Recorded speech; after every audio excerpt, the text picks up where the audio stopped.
Hello everybody, Reggie Time here, and she's going to be the first in hopefully a series of videos where I try and establish just what is possible in terms of hourly rate playing 4 tables of 20NL speed folding poker on the iPoker network. I'm playing on BetMost. Particularly want to talk about rakeback because, well, for obvious reasons. But let's just say I have an okay deal.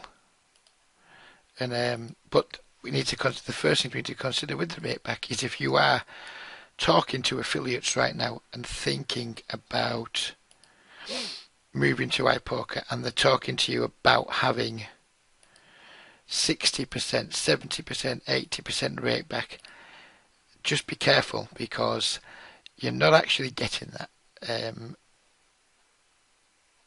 iPoker have changed. I'm just going to call here with my pair and a backdoor flush draw, and we flop turn trips, which is clearly nice.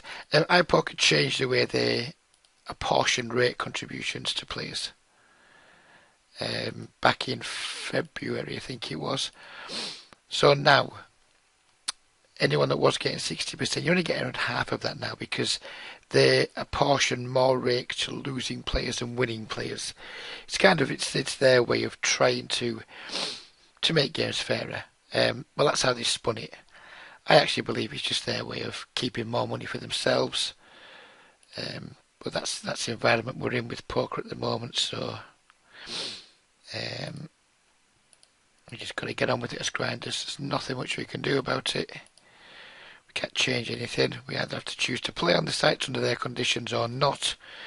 And clearly most of us watching this video and me myself are choosing to participate on their terms. So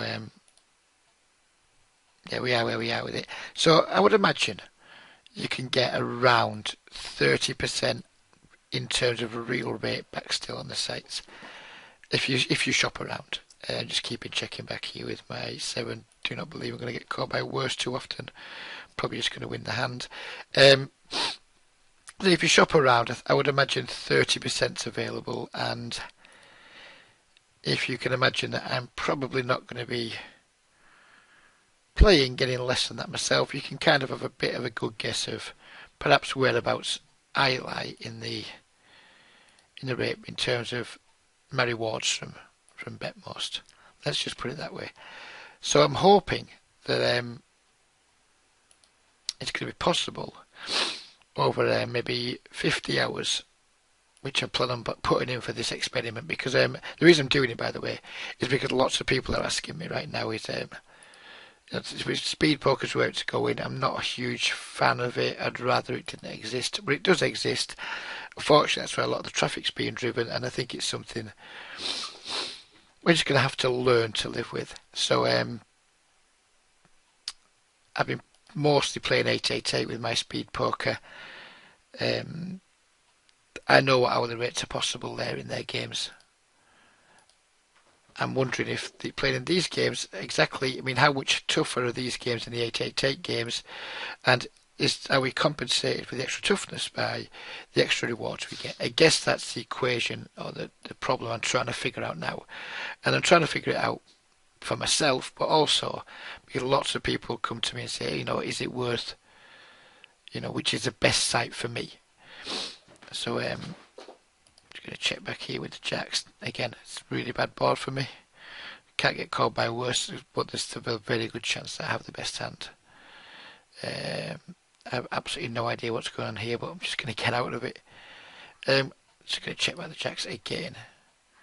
And unfortunately, yeah, he would not have folded that hand. We may have triple barreled him off it, but I don't think I like trying to do that very much.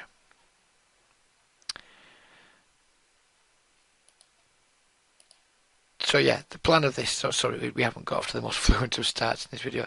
The plan of this is for me to play 50 hours or 50,000 hands, whichever comes first, just to give myself a bit of a feel for what kind of hourly rates are possible. And I know that both of those are pretty low sample sizes, but it's going to give me a feel for it. And I've got a decent amount of time off work in the next 10 to 14 days, 10 to 12 days now as it is. Tempting to set, in fact I'm going to set mine with the 7s here. Just because we're getting like almost 15, well more than 15 to 1 implied odds. I think in our set, I think his range is going to be super strong there for 3-bet inners versus our under the gun open. So I think our implied odds are good. We have a good chance of getting paid when we do hit, and now we're just going to fold when we miss. So yeah, that's my plan. 50,000 hands or 50 hours. Hopefully in the next 2 weeks. It might take me slightly longer, but I'm going to try and grind pretty damn hard. And I'm going to chart it in a series of videos. I'm going to play.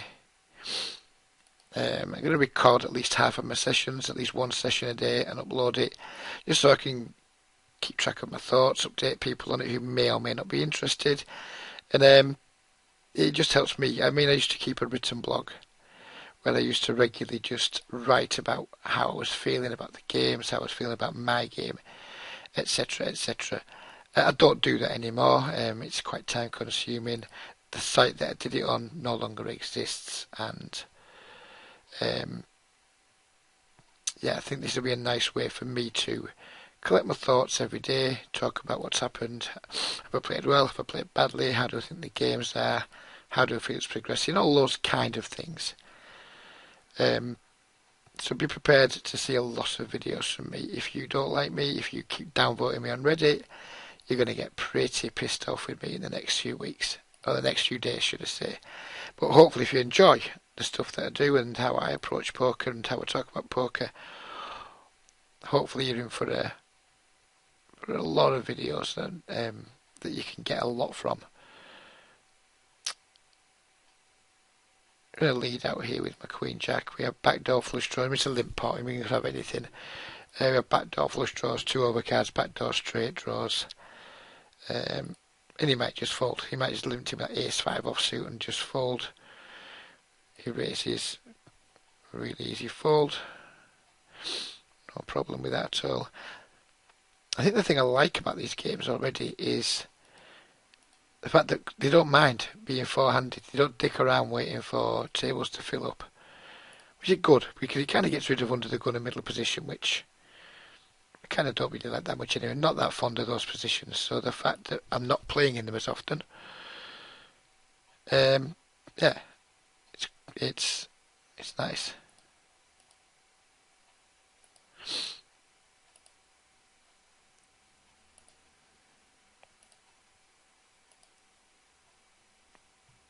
Just going to check call here with the 9s and the backdoor flush draw. Just going to keep check calling on that card. Don't see any value in raising. Don't think we're going to get a worse hand to fold. And now it's just a question of do I value bet or not. And I think it's too thin, so I'm going to check again. Obviously going to value bet my flush here. I'm going to check back my pair of 7s. I'm going to value bet my queen. We got called here on this board. I think I like betting about 3 here. I'm going to fold my 7 to that bet size. Continue value betting my queen here. And value bet my 9s here. This is for value. I think we can definitely get called by some pocket pairs. I think I'm probably going to value bet the turn and then just check back the river.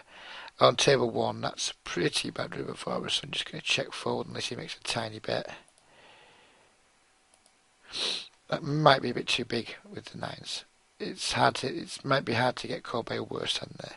And there we get check raise, so I'm presuming he's just a pretty bad player that's just check raising a set here. And I would never check raise a set here. He's just going to get way too many folds. I mean, if he's doing that as a bluff with some picked up equity, then well played, I guess. Let's see about my Queen Jack here because the guy's played 80% of hands, just getting to fold. You know, just pick up the dead money in the pot. It's going to be a ton of dead money there. Definitely getting to fold some better hands, getting to avoid his equity share, all those good things.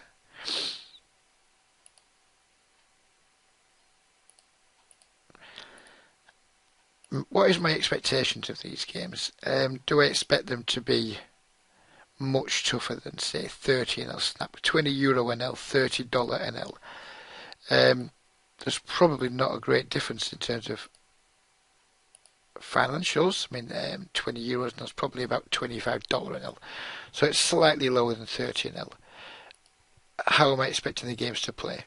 I think the ability to play with a HUD, so therefore going to make stronger plays, stronger reads, is probably going to make my win rate very comparable to my 30-0 win rate, which was around 6 big blinds 100 at 30-0 snap. So I think we're going to be able to make a comparable win rate.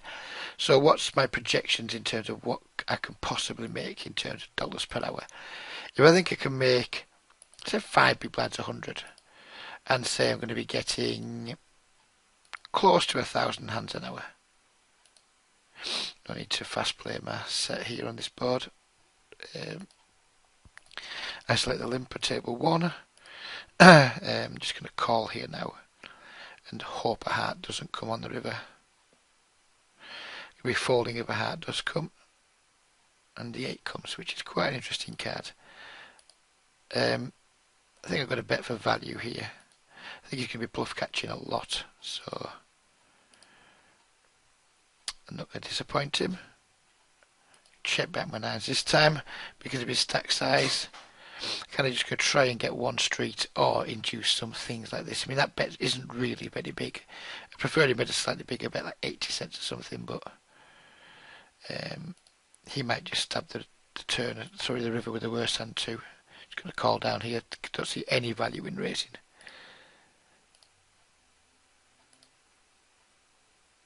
And he had 2 jacks, so there we go. Thanks for not punishing me, sir. And so yes, let's go back to my projections. There we can get 5 big blinds 100, maybe 1,000 hands, say 800 hands an hour, just to make sure that we're not overestimating our potential. So 800 hands an hour, 5 big blinds 100. That's going to be what, €8 an hour, and then maybe saying we get another €4 an hour in rewards.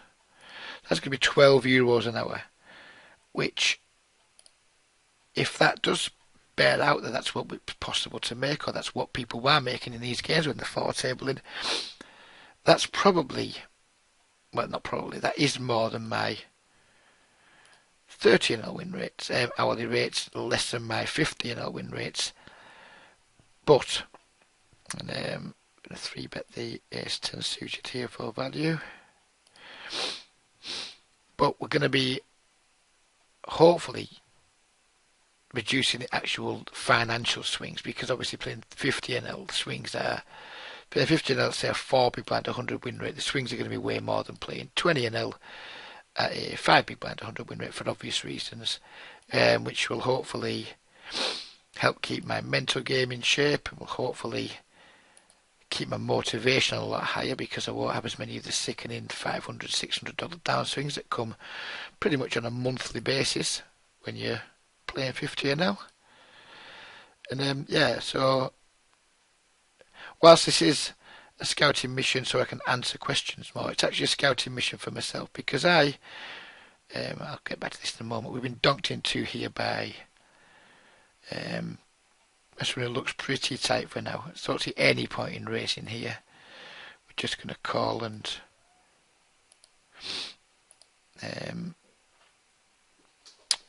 hopefully hit our spade, which we do.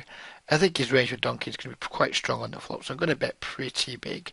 I think he could have sets. I think he could have like King X. That's a terrible river.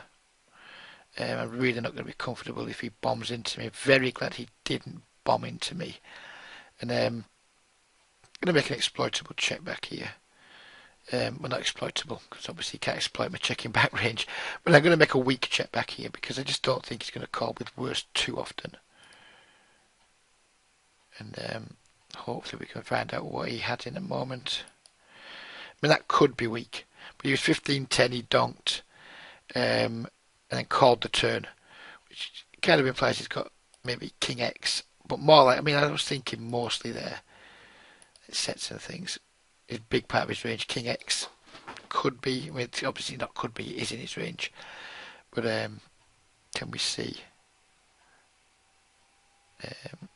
I'm not really sure how to check this right now.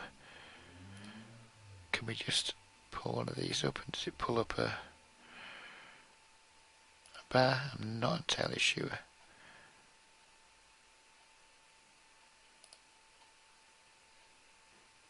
No, it's not working, so forget that for now.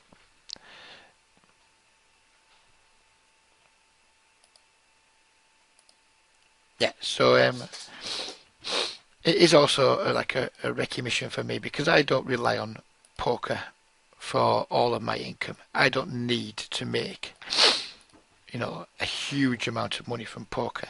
If I just make €500 a month, $600, $700 a month, something like that.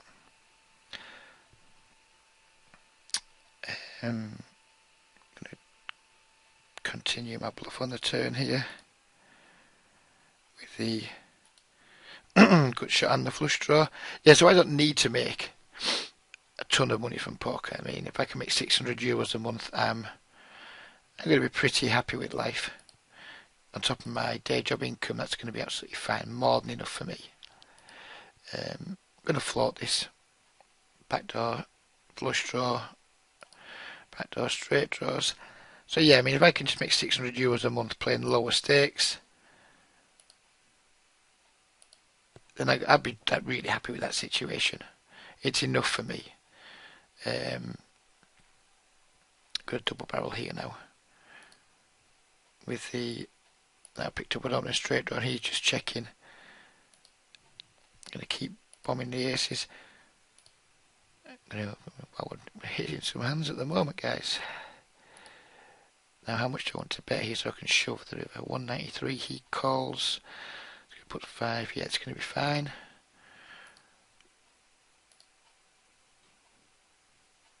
That's not an ideal river. Didn't want the X-Diamond to come. If he'd shoves here, I'm going to have to cry and call. He may have let me off the hook by making a smaller bet here. Absolutely no value in raising.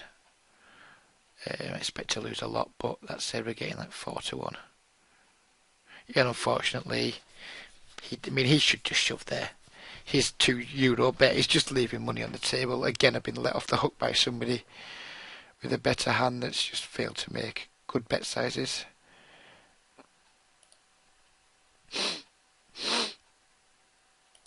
And so yeah, so if I can make €600 a month, that's enough for me at poker. I guess I'm trying to find out if I can do it by just playing these games. I don't really care. I have no ego. I don't care if I'm only playing €20 NL. To me, it's about making the money I need to make to keep myself in with the work-life balance that I currently have. So you're making $700, €600, £400, call it whatever you will. It's plenty. It really is plenty. And I need poker to be fun. I need it to be relaxing. I need it to be stress-free.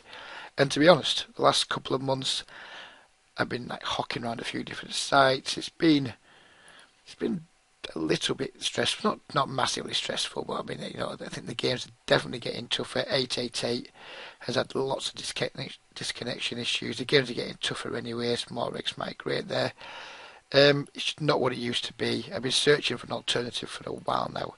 I haven't settled anywhere. Let's just have a quick look at this guy. He looks pretty laggy. So we're going to 3-bet the ace-jack. We're going to c-bet here with the bottom pair, backdoor flush draw. A c-bet here just to get him to fold. A lot of stuff that we'd like him to fold. Anything that's got any kind of we've only got king high here. And we'd like him, if he's just sat there with a hand he's never going to bluff with, we'd like him to fold it. And we've been called here, and this is not a good flop. Know nothing about this guy. If I had the ace of diamonds, I would probably see bet. I don't have the ace of diamonds, so I'm not going to.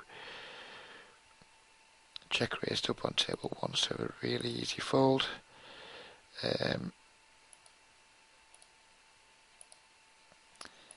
so I expect these games to be tough enough. I mean, not so tough that, I mean, I'm very confident certainly be a winning player in them for sure. Am I going to win enough to make the amount of money I need in these games? I don't know. That's the question. I can probably put maybe 80 hours a month into my poker playing. So if I can make net, I can make net €9 an hour. That's enough for like for the money I need.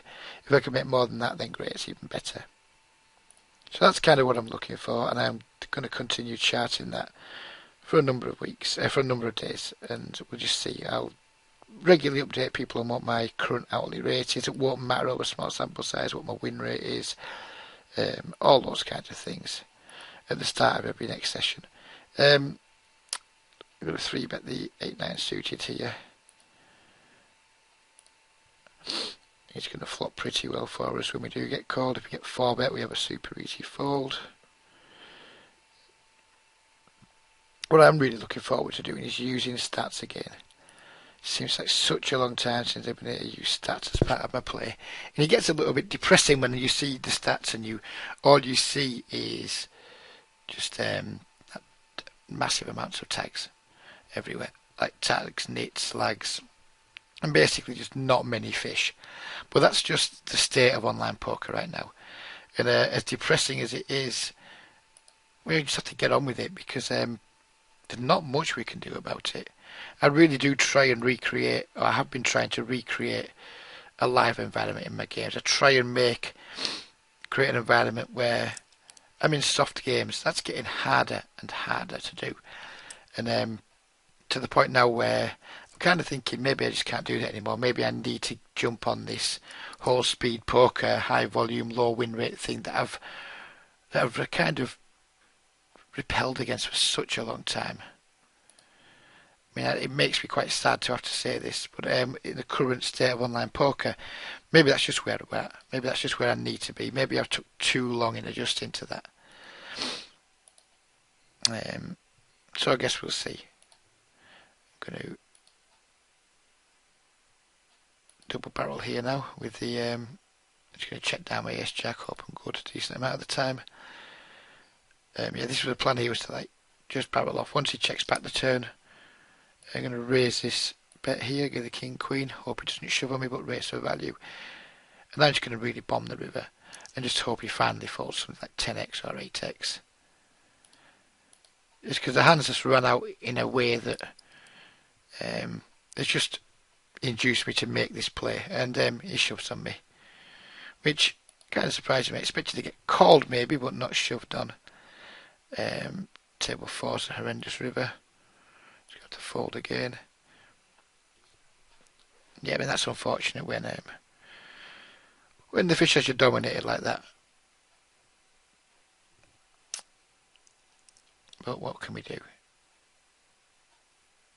So yeah, to get back to my point of perhaps I need to finally change my approach. It makes me sad. It really does make me sad because I've had it easy for such a long time. Well, do I really want to squeeze a 58.6 here? Of course I do. I won't be super thrilled to get it in versus him. But that said, what else am I going to do? I'm just going to go bet shove here now. He shoved for me. And he just has some real random thing that, wow, we run bad again. Some real random thing that it's impossible to legislate for because the guy was like 58.6 or whatever, and then he's just randomly waking up and 4xing queen 9 off from the button. So yeah, I mean it sucks to run bad in situations like that.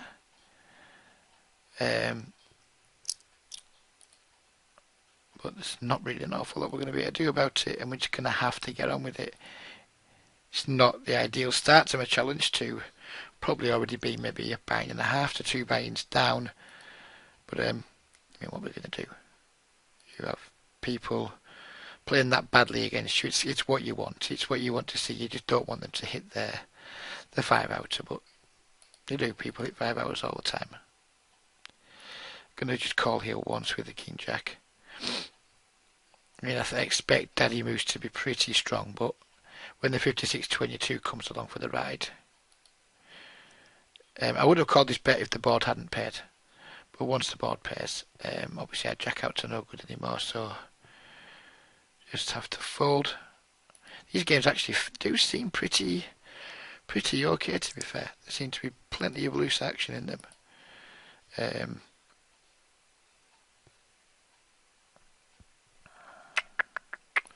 So yeah, I'm hopeful I can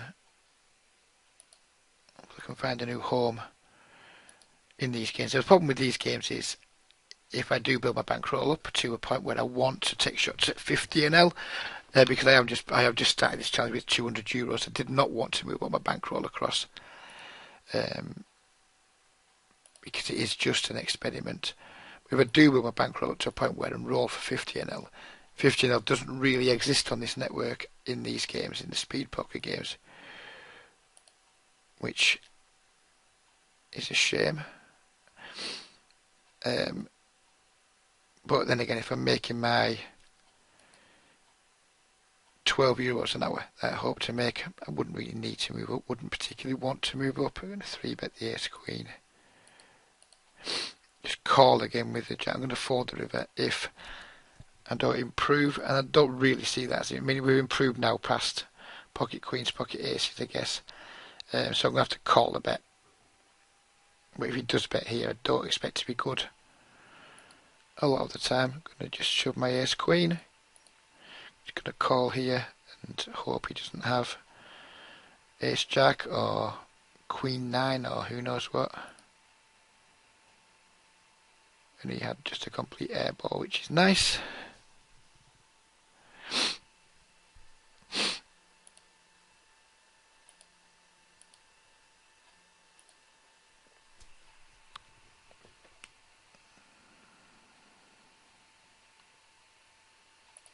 Yeah, on the table 4, I think when we're playing in games where people are going to be more aggressive, I think 3-bet, 5-betting ace queen off is absolutely fine from those positions. Yeah, you could argue you're never going to get caught by worse, but we're also going to get people to fold a decent amount of equity too, which is always a good result. And when we do get called, yeah, we're going to be in rough shape, but we're going to pick up the pot a lot of the time. We're going to be in a lot of flips, which obviously we're fine with. So we've got someone who's playing 40-26.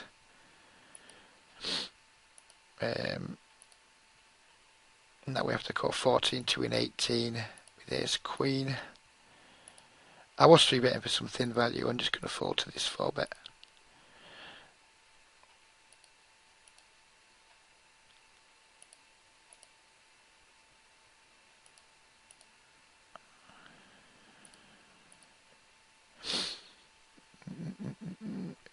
Going to fold to the 3x there.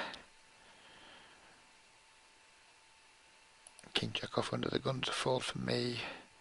Not going to be c-betting this board multi-way. Just going to be checking.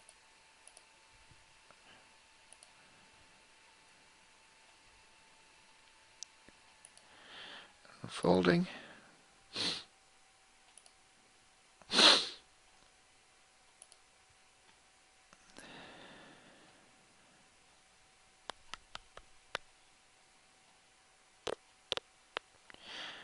I'm not going to try and steal some guy who looks on the laggier side. I'm going to try and steal this blind with a hand as weak as that.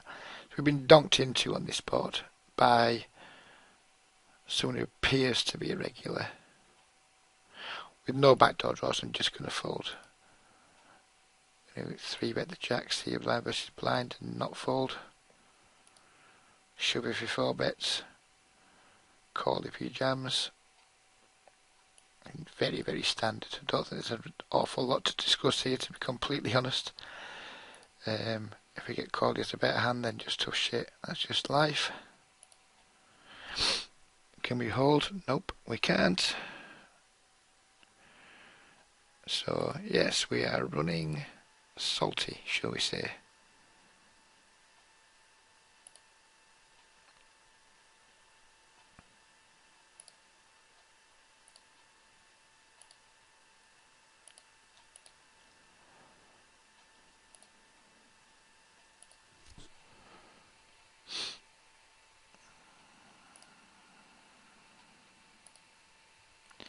I've been dunked into again by the same guy here. I'm just not going to be folding my sevens. I want to be getting to showdown with this guy. I want to start learning a little bit about his donking range. Oh, he hasn't donked, sorry. I apologise for that there. For some reason I thought I was a razor there. So ignore that first comment, and now I'm just going to call. I mean, I think his range for barreling this turn here is going to be over pairs. So in fact, because I think he's going to have a lot of over pairs, I'm going to make a raise. That's too big. What would a raise for value here if I did have a set or a straight? It would probably be something like that. I wouldn't do this if I didn't have the open ender. And he's called, which kind of suggests to me he does have an overpair. Now the question is, can I make him fold it with a pot-sized river shove? Obviously, if he has a set, he's not folding. If he has aces or kings here, I think he probably should fold. Whether he does or not is a different issue, but I think it's a fine bet. Because it's exactly how I will play my sets. So I think I'm fine playing my bluffs this way too. And if he does want to hero me with aces or kings or jacks, well then good for him. Are we going to get away with one? Yes, we do. Here we have a cut shot backdoor flush draw, so let's go. We pick up the flush draw, so we can again look to maybe be aggressive on the turn. Or we can just look to call, depending on his sizing.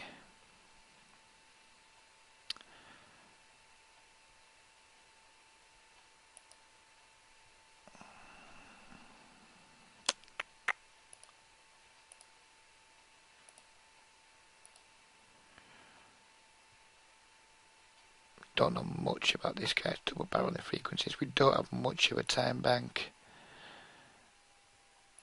We're just going to go with the call and try and hit, which we failed to do, which is unfortunate. So, but at least now we pick up some showdown value against 10x. I mean, I expect to lose most of the time here still. I will not be calling a third barrel.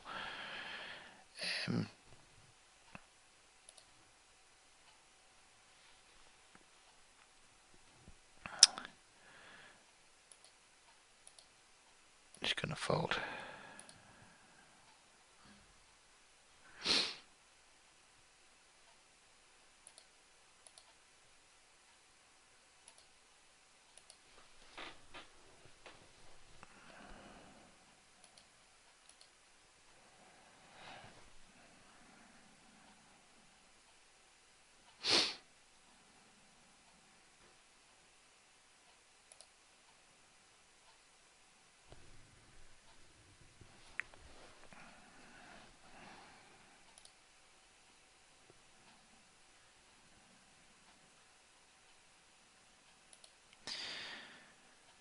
Sorry for the extended period of silence, but as you've been seeing, we've just been getting some dry run of cards.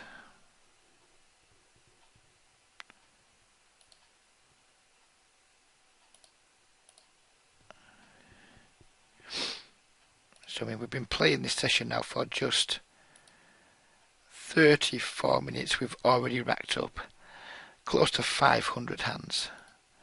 So yeah, it looks like we're maybe going to be getting 850 hands an hour, something like that.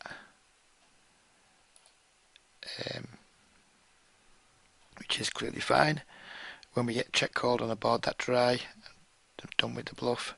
It's pretty much just a one and done there, just try and make him fold. Wow, now we get a bit led into on the river. Then we have a bluff catcher all of a sudden. I'm going to isolate the 18/2 here. Now it's a question of can I bluff catch here? Does he have enough 6-7? Does he turn enough pairs into it? I mean, wow, this guy just made a horrendous play there. So congratulations to him for being bad at poker. Can I call here? I don't think I'm going to.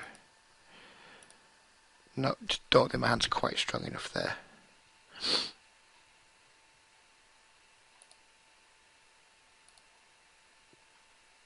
I mean, if there was a flush draw on the flop that missed out, I probably would have called, but when there's only one draw that's missed, yeah, more likely to just want to fold there.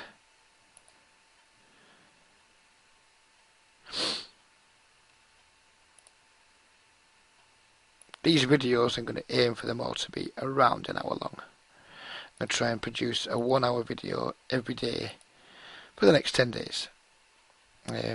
So a super standard 4-bet here. I want to make it, we're a bit deeper, so I think we can make it a little bit bigger. What's that going to be? $5 is 25 blinds, 26 blinds. I'm not folding to a shove.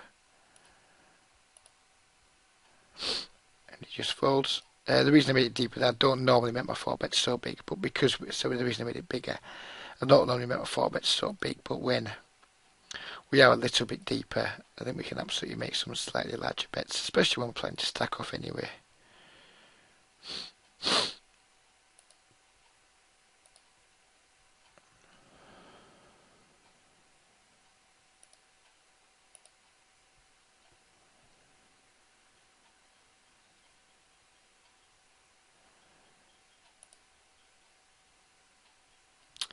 Try and just get a feel for how I feel these games compare to 13L Snap, and there's definitely less limping, that's for sure. So there's probably less loose passive players in, but there's more loose aggressive players, which is fine, I don't mind that. More loose aggressive players and less nitty type players. I mean, Snap had its fair share of nits in it. I'm actually just going to over limp here with the 8-7 suited. It's a hand that I don't mind going multi-way with. It plays well when we keep stacks deep. It plays better when we keep stacks deep, shall I say. And, I didn't particularly want to isolate and get 3-bet. Here we have a super standard call, pair and a flush draw. We could raise there, but with raising, the question has to be what worse hands are going to call. I guess flush draws will be one of them, maybe some straight draws. But yeah, that's not a spot where I think I want to raise for value very much. Now we have a straight draw to go with our flush draw, so again we have a really easy call, and then we bink the river, and we shall just be jamming over any bet he makes. And of course he can have a better hand here, he can have a bigger flush, but I think most often he's just going to fold.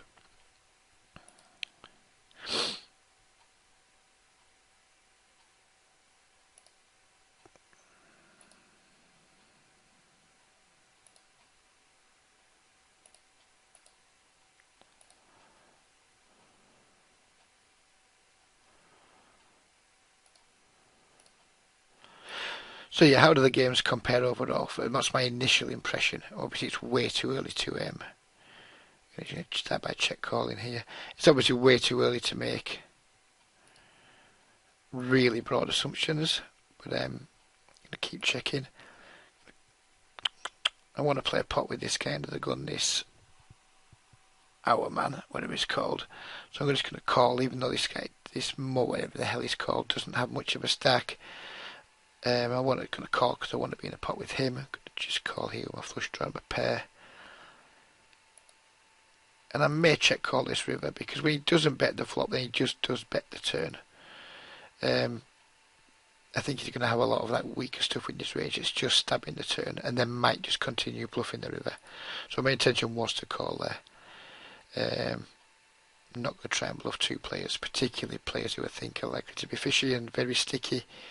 We just don't. We tried to hit a hand, we haven't hit one. Well, now we have. Now we've hit a really poor straight. Just going to check back, hope to win. Don't think I can get called by worse very often. Again, that may be a weak check back. But when I got like the worst end of a straight there, I mean, yeah, I guess we could go for some thin value. And we probably should actually. That's actually, in hindsight, that's me playing a little bit too quickly. And yeah, that was definitely a bet. So, tap myself on the wrist there for missing a bet. C-bet my... I think King Jack's probably the worst hand I would C-bet here.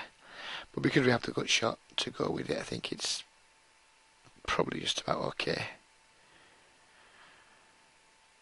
Been donked into when we hit a pair, going to call, probably fold the river.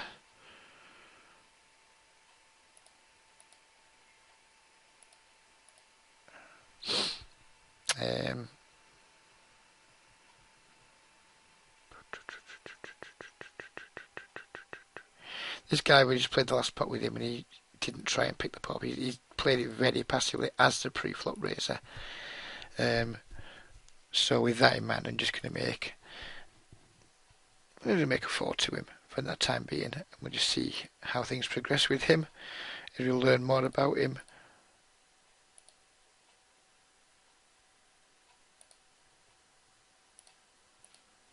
And I'm going to start by check calling with my ace-king. Backdoor, flush draw, backdoor straight draw, 2 overcards. I don't think it's a bob, we're going to get too many folds on those, so I don't think we can get raised a decent amount there when we don't want to. Do I want to call 5 blinds more with Queen 9 suited? Yep, I think I do. Check call here with my ace jack. Just going to check fold the ace king now. I was going to check call now, I'm just going to check raise because his bet's too small. Hopefully we can get called by some worse hands. Do not like that king. Now it's a question of, do I want to continue to try and get him off hands like pocket queens, etc. Don't think I'm going to get him to fold pocket queens on this turn. Almost ever, so I'm just going to check now and then. Hopefully show my hand down. Hope to win against maybe Queen Jack or who knows, Ace 10 or something like that. Maybe chop with Ace Jack. I do not intend on calling the river. Going to bet twice now. Now this guy's checked twice. I think he's going to have 2 high cards most of the time. And now we picked up the gut shot too. I mean, I could have bet the flop there, but I don't think people are that into check folding flops in 3-bet pots. But when he checks twice, I think it's a fine spot just to go for a delayed bet. Sorry if I just got a little bit distracted there. My phone started ringing. It's my son. So we'll need to call him back very soon. We've got maybe 15 minutes to go in the video, so maybe he can wait. But he has tried to phone twice now. So I may in a moment just pause the video to call him back. Just in case something terrible's happened and I feel bad about it. And yeah. So we flopped a set here. I mean, I would c-bet aboard this try with almost 100% of my range, so definitely going to c-bet that. I wouldn't always barrel here. I think my barreling range here is going to be sets, straights and over pairs. So I'm going to have a pretty narrow barreling range. So because my range is narrow, I'm just going to bomb. Because it's not like I need to have, I'm not going to have many bluffs in my range here. So if I'm not got many bluffs in my range, I'm not going to protect it by betting small. And then we're just going to try and get called on the river. And just, if he shoves on me, feel a little bit sad because he's probably going to have 6-7, but I'm still going to pay him off. Not going to see bet this board here, no backdoor equity. Just our 2 overs, we're going to try and hit, which we did. And now we're just going to try and get to showdown. If he checks, we're going to bet. If he bets, we're going to call. Not the best of rivers, but again, we're going to call. And probably bet if he checks.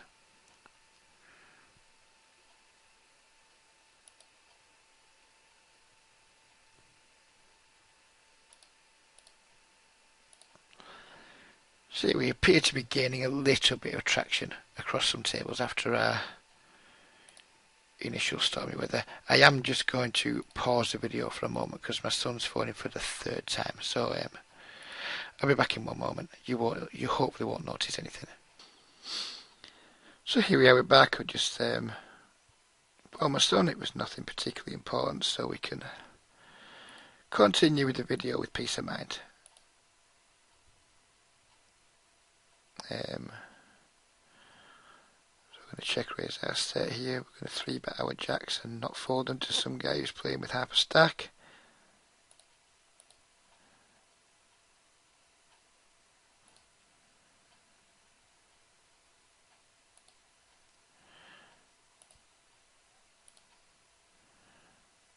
Hopefully we hold this time, and we do, which is nice.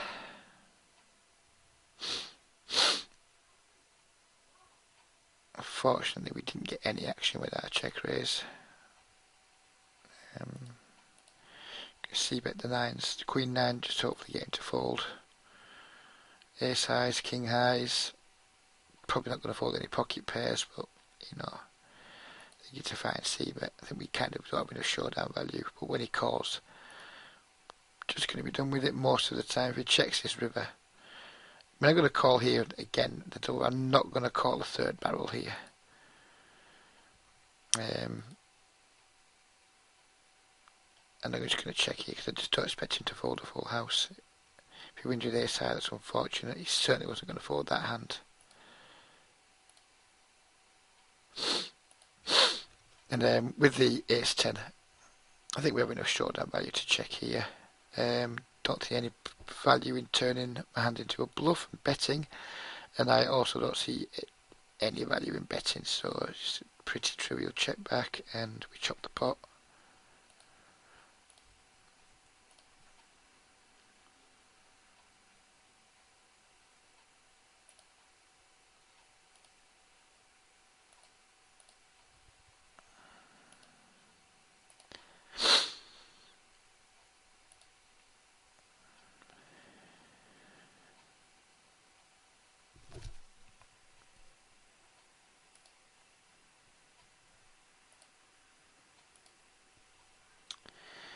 Against someone who's playing pretty nitty. Just going to fold the Queen 10 off suit. Going to keep checking with the 4s, try and show our hand down. Who knows, we might beat some hand. I think the 10's really bad for us in terms of hands we now beat. Hands that we were beating, a lot of them have got there against us. But somehow we still do win. I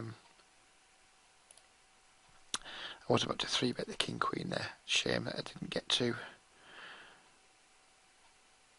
And these are one of the things I'm definitely going to have to work on. I have to get up to speed a lot quicker with my play. I can't be dilly-dallying as much as I was then. 3-bet, 5-bet the 9s here.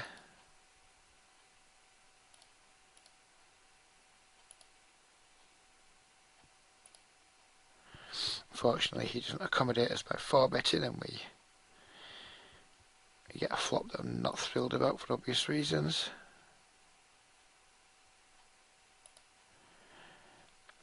Folding the Jack 10. Just going to check the 9s, probably just check fold, because what else can I do? I mean, yeah, he might just stab one, see with the worst, but don't really want to get in a situation and just check guessing.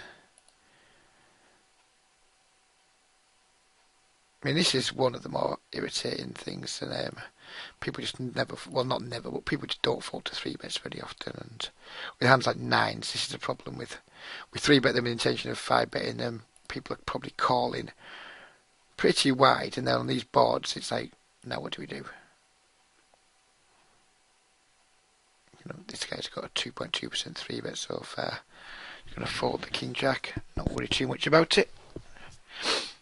But that is a problem when we do 3-bet hands like nines. I mean, when we get called, overpairs are going to, overcards are going to come a lot, and it's going to be really quite frustrating. I'm going to squeeze the ace jack here because I don't think it has enough value to call in this situation. Flop a flush draw, which is nice. And again, we've completely bricked the flop with the ace jack. And again, I don't think we're going to get many calls. His calling range, as always, his calling and calling range again is going to be absolutely loaded with pocket pairs. He might check some of them back. If he's got a hand like 2/6s here, 2/7s, he might check them back. He might not. Unfortunately, we're just going to have to fold again.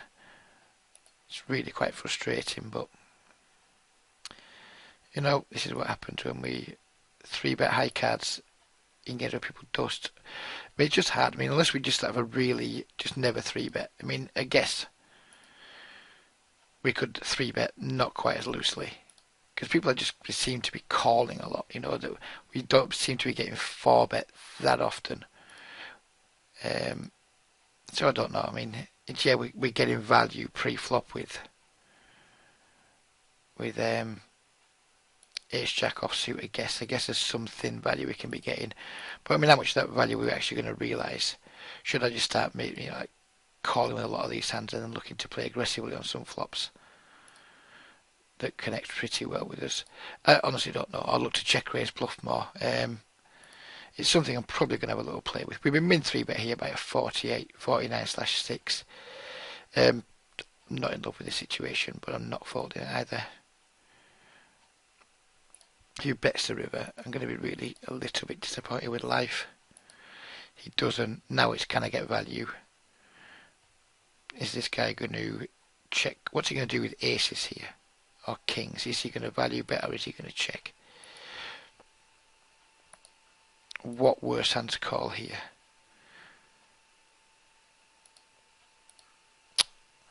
Feels a bit weak, but we are going to check back. And we win again. So yeah, but if people are going to call more, this is when my stats are going to be useful to me. Because when I build up more hands, I'm going to know who the people who call too often are. I'm going to know who the people who 4-bet too often are. And then we're just going to 4-bet nines and get them in here.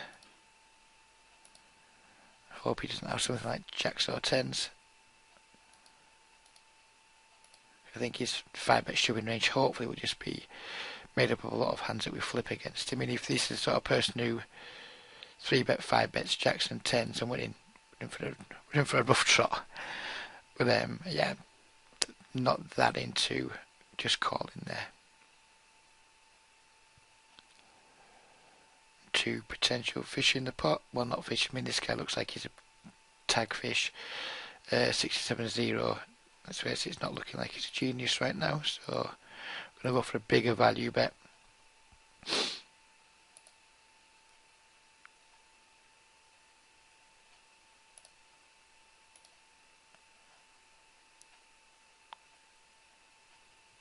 $31.31. No idea yet. This is the sort of guy who I'm going to not know whether to 3-bet or not. So I'm just going to start by calling. And try some different things. Try and find some flops we can be aggressive on rather than be aggressive pre-flop, not get many folds, and then end up just check folding a lot. I might start putting less 3-bets. Start 3-betting less and then start check raising more. That might be a better use of the same amount of money. Who knows? It might not be. That might be complete nonsense. So he's c-bet half pot on this board. So far he's c-bet 100% of the time. Has he? Continuation bet. That's in position. So he's c-bet 100% in position. Looks like he hasn't c-bet out of position yet. But it's like a really small sample size. I have no backdoor equity. If I get called, if I raise and I get called, there's almost no way I'm going to be able to win the pot, so with that in mind, that wasn't the spot when I'm going to go for check raise, but I might do that for the rest of the session, just instead of 3-betting my like offsuit high cards that don't give us too many c-betting opportunities when we don't make a pair. I might just start checking them and calling with them and looking to find some spots to check raise instead, until we get better reads on how people respond to 3-bets. So we've managed to flop another pair with our 7s. So we're going to start by value betting. I'm going to bet again here. And it is getting thin, for the record. This is starting to get thin, but not so thin that we shouldn't make the bet.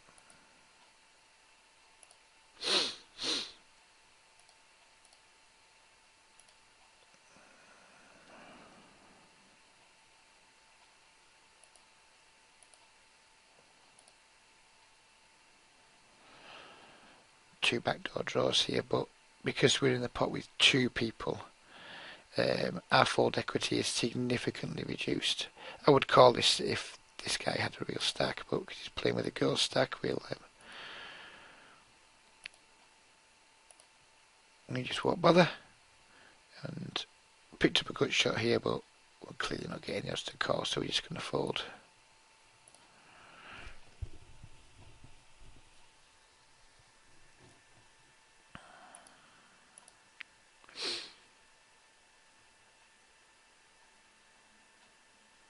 Doesn't look like we're going to get squeezed from behind too often here, so we'll call and try and keep this player's range a little bit wider. Wow, he bomb c-bets that board. When he's making that kind of bet sizing mistake by just potting there, yeah, we could fold a decent amount and not worry too much about it. If you hard pot, say, it gives us a much bigger problem when he's just potting it. I'm like, wow, good for you, sir. I fold. You get no value.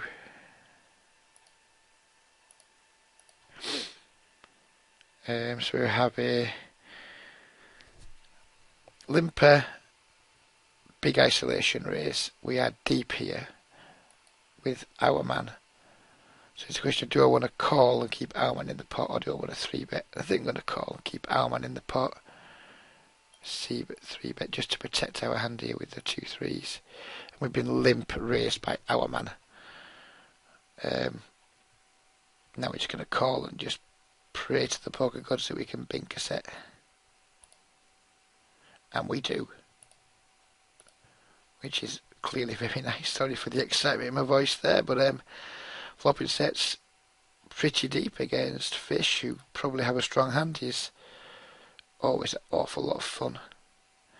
I mean, I really hate his bet sizing here. But if I want to get stacks in, I need to be raising. So I'm going to make a smallish raise.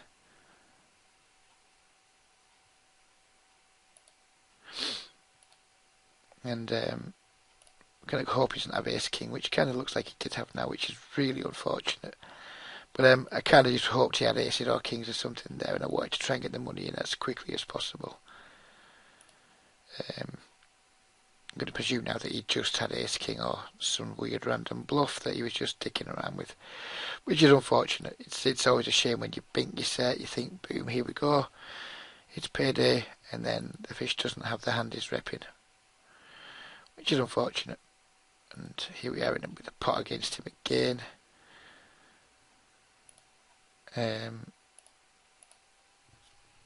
Just going to fold here.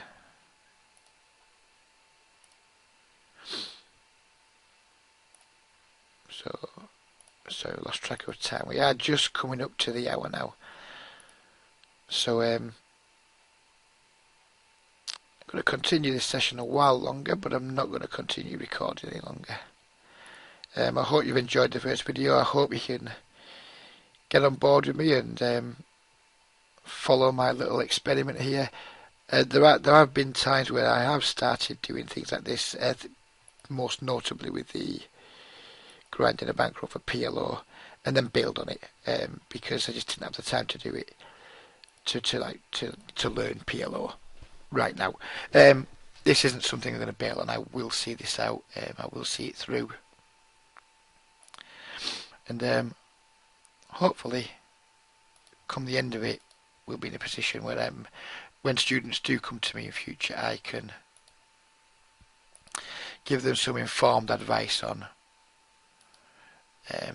what the best option for them is. I can say, yeah, this game is better than this game, etc., etc. This might be the best game for you. That might be the best game for you. At the moment, I'm just guessing based on what I know about iPoker from 18 months ago. When he blocks his turn here, I'm going to raise. I'm going to probably bet the river too.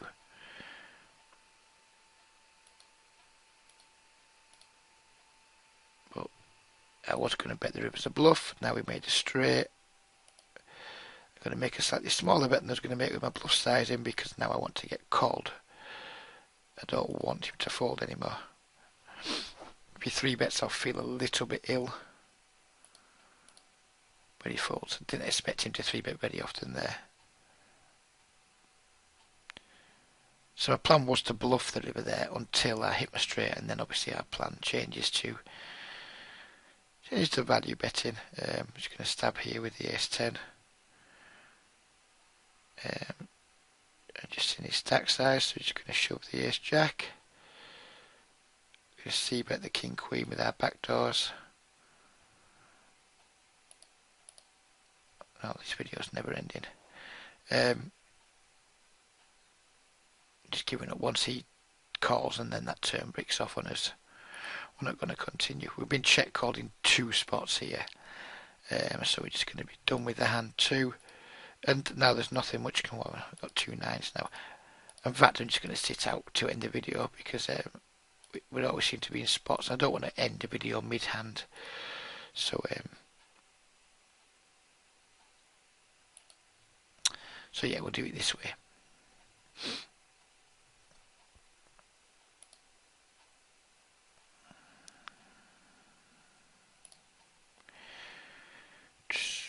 Got squeezed here by Minor Boy, who we have absolutely no hands on. But because of this guy's stack size, I think his squeezing range is going to be much tighter, so I'm going to make a tight fold here. I'm just going to give up here. I mean, I'm guessing people are going to have ace-9, pocket 10s, maybe pocket jacks, those type of things. Doubt they're going to be folding them. And wow, somebody won with 7 deuce. Who knows how somebody who plays 26-13 is in a pot there with 7 deuce, but he was. So let's have a very quick look at how the session's gone. Refresh our active session, and we've lost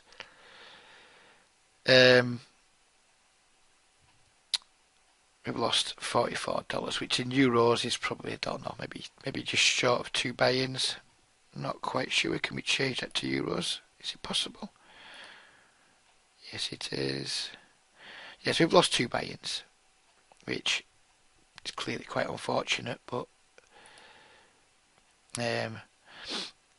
our EV win rate was 6.4, which is, I mean, if that's what I'm going to get, if that is to be my win rate, which clearly is way too early to tell, but if that was to be my win rate, I'd be pretty delighted with that.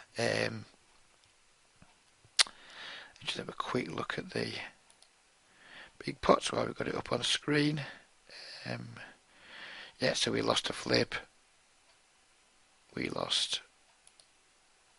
That was a queen when the guy had queen 9, so no mistakes there. That was a bluff that went wrong.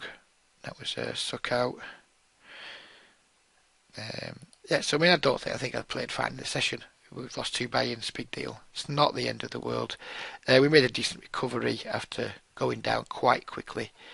And yeah, I mean, overall, pleased with the session. Not pleased with the result, but pleased with the session. So I hope you've enjoyed the video. I hope you can get behind it. Please do feedback on Reddit, etc. Knowing that people are taking an interest will certainly help motivate me to keep making the videos and to get through the 50,000 hands or the 50 hours as quickly as I can. So yeah, please do get involved, and until tomorrow or the day after, take care and goodbye.